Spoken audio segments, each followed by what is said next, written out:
All right, everyone. So I'm going to be doing my first day impressions with the LG G8 ThinQ. I've got the specs pulled up on my monitor in front of me. That way I can give you guys a little better idea what's going on with it in terms of like the technical stuff within it. For those that are curious, this phone, I mean, like I said, I've been using it for a whole day now, and there are things I love and things that I don't love. And I'm going to go pretty much right into it. So one of the things that caught my attention with this phone was the hand gestures and unlocking the touchless commands. It takes some getting used to. Within the settings of the phone, you actually have to enable a couple extra things before it's fully functioning. But for the most part, if done correctly, you can pretty much do anything you like. Let's see if I can get my hand and the command in this at the same time. I don't want to like block off my view of the hand. So you're able to do quite a few things. Play music, change your apps, change the volume with simple twists of your hand as if you're turning a knob, things like that. Right? It's different. It's definitely different. The phone, so getting to the specs, it's a 6.1 inch OLED display. So 6.1 diagonal from this corner to this corner. It's a little bit smaller than my V30. That's what I'm recording this with. It's a little bit heavier. It's got a nice feel to it. Now, the one thing that I don't like about the phone, I mean, that's just me. It may be getting used to. With the V30, the fingerprint sensor in the back is actually the button for powering on and off. This is not a button. This is just the fingerprint sensor. You don't know how many times I sit there and I try to press it. Yes, it turns on, but it doesn't turn off. The power button's here on the side, right? The V series, at least the V10 and the V30 that I have, didn't have this side power button, and I kind of liked that feature, not having it. So it being here, it's just a little different. I've got a little bigger hand, so I always try to press a little bit higher as opposed to down lower. But like I said, that's just me getting used to it. Some other features about the phone, so you've got the volume controls up and down, and then you've got your dedicated Google button. I know the Samsung has their Bixby. This is just Google Assistant. So you are able to disable that within the phone settings as well. The phone has got a 3500 milliamp non-removable battery, so it is a little bit bigger than your I think it's bigger than my V30. It's got an internal 128 gigabytes of internal memory. It's got the Qualcomm Snapdragon, the 855 processor in it. I believe the V40 has the one just before that.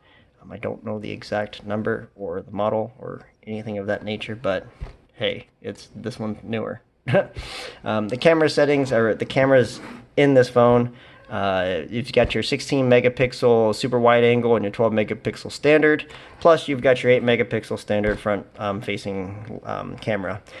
I was debating whether to get this or the V40, since the V40 has 5 cameras, but there was a part of me that just thought 5 cameras is a little excessive.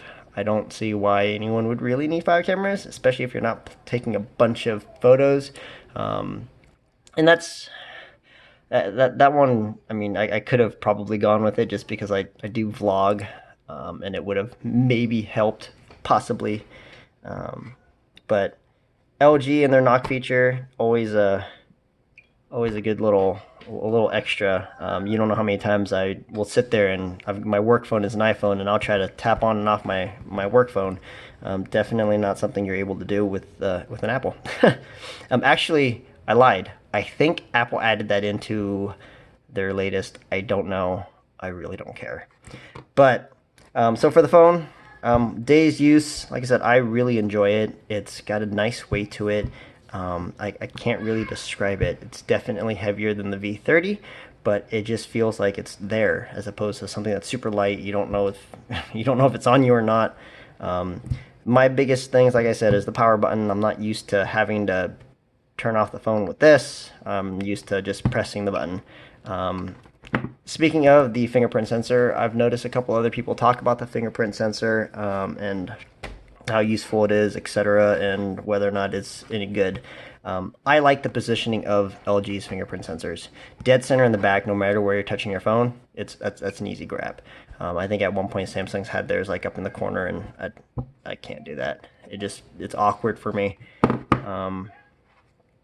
I don't really know what else to say about this phone. Like, it's actually really good. I recorded some vlogs earlier yesterday with the phone. It does seem like it does pick up quite a bit of wind. The camera quality is, from what I can tell, pretty good. I was at a baseball game last night, minor league baseball game, and I was taking a picture of the field, and it seemed like there was lighting effects, the reflection of something off of the LEDs, but it was a little different. I wasn't entirely sure what it was, and I feel like, I don't know if it would have happened for my V30, but it happened for this one. I don't know if I have the pictures. I will see if I can post those pictures here at the end here to compare. I also took a small sample recording video of this phone base. I didn't make any adjustments to the camera.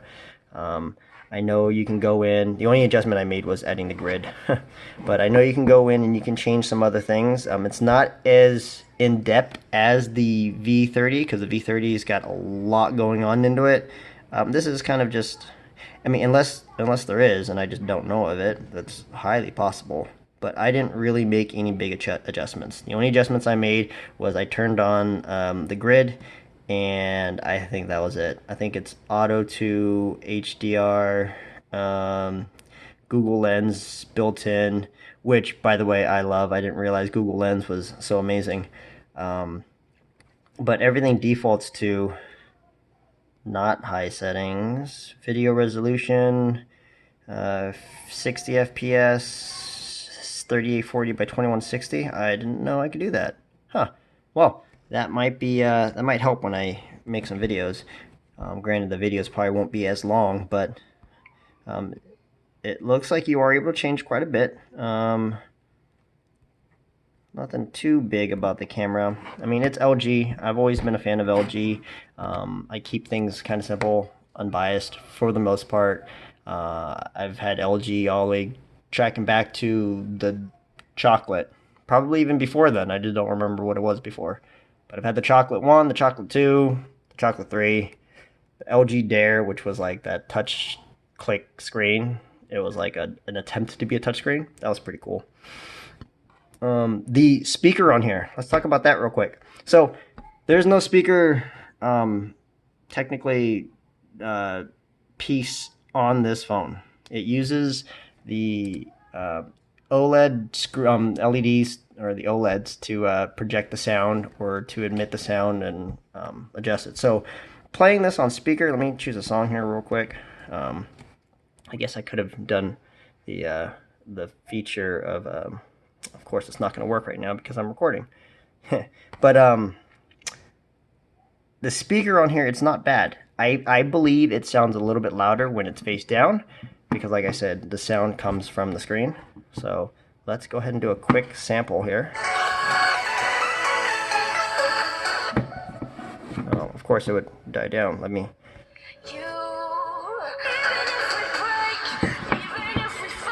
When I flip it upside down, it sounds like it echoes a little bit more. It sounds nicer to me personally, as opposed to face up, but that's the speaker for the phone.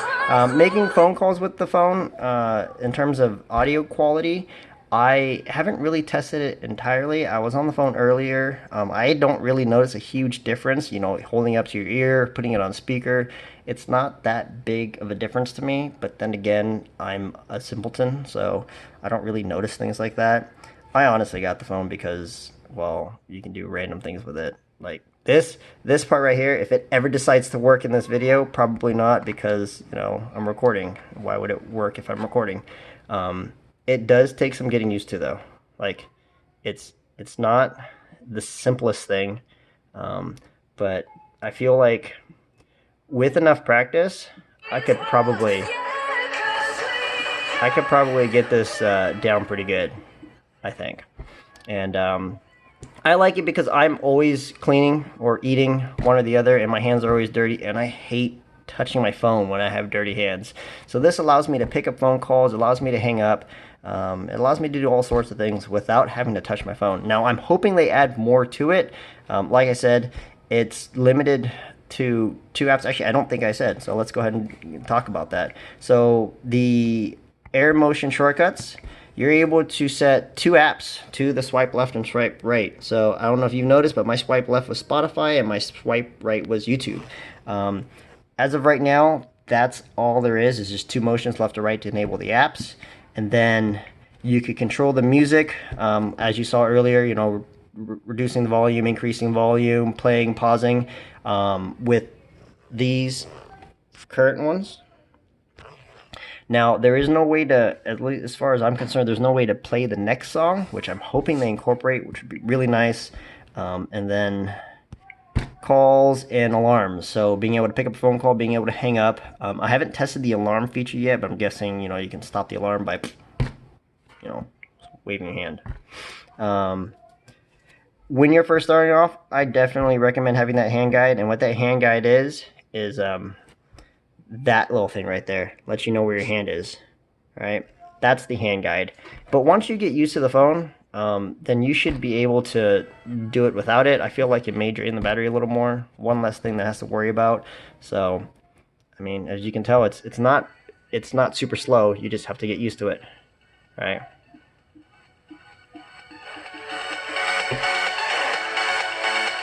Super simple to do when it wants to work. As I was saying with the enabling when the phone's off, so if I go into the security side, getting into the thing, this first option, the cover to wake up for Hand ID, this is unchecked originally. And basically what that means is that when the screen is completely off, your hand won't work unless you have that checked. You would cover the camera, move it up, and then it would enable the lock to the unlock to begin. So if that's not checked, then the screen has to be in this mode, and then you're able to unlock. So that's one thing that you kind of have to play around with the settings. One of the things that I did mention in my unboxing is that it doesn't have a dark theme, and that's just my personal preference with things. I don't know if you can tell, but my background is the Black Panther. I like dark themed. My V30 has the black backgrounds, the black icons, the black bottom bar. You can adjust this a little bit. This is the darkest color they have, but it has LG Basic and, sorry, it's not focusing very well, but it's got LG Basic and white. So aside from that though, after one day of playing with this phone, I charged it yesterday. I haven't really done much with it. It's still at 63%, so that's 3,500 milliamp battery. It's kicking strong. The speaker sounds fine. I was at the gym earlier, and I had, well, my apartment gym, which is like really small, so I had this on speaker, listen to music, and it was pretty good. Everything syncs up normally. It's got a couple of the home options. You can either do the swipe up for the home. You can have the home button. You even have I know the Google Pixel, my buddy has a Pixel, and he's got that little bar thing where you can just press and hold and swipe between your apps. One other thing it has is this back sensor. If you I don't have it enabled, but if you swipe down on it, it would scroll down on your notifications and you'd be able to see your notifications. I don't have that enabled. I'm not a big fan of using this a lot. Like I said, with my old phone, I just use it on and off, but this isn't an off button. It's not an off button at all. That is. Alright, so this is the LG G8. I actually really like the phone. I definitely recommend it. I think retail price for Verizon is $840, which breaks down to I think $35 a month for 2 years. I got it for an amazing deal, pretty much for a steal. I got it for $40 over 2 years, which is $1.67 for 2 years, or a month for 2 years. I can pay that off whenever I want, and then I don't have to worry about it ever again. So that is definitely one of the biggest reasons why I bought it. It's just, you know, I was either going to get this or the Razr 2. You guys can't tell, but I'm a bit of a Razr fan. Alright, that pretty much concludes my review with this phone. If you guys have any questions, feel free to comment. Let me know. And if you guys have any questions at all, like, I will happily answer it. Tell me what you want to know about the phone. I'll pull up as much as I can, play with it as much as I can, and give you guys more information. Aside from that, I'm going to post that the picture between the two, the V30 and the G8, along with the small video clip that I had.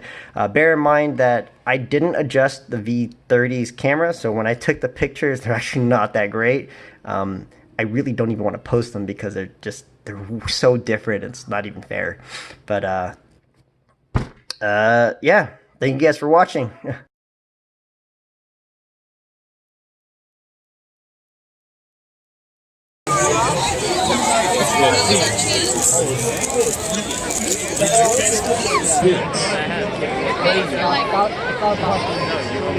No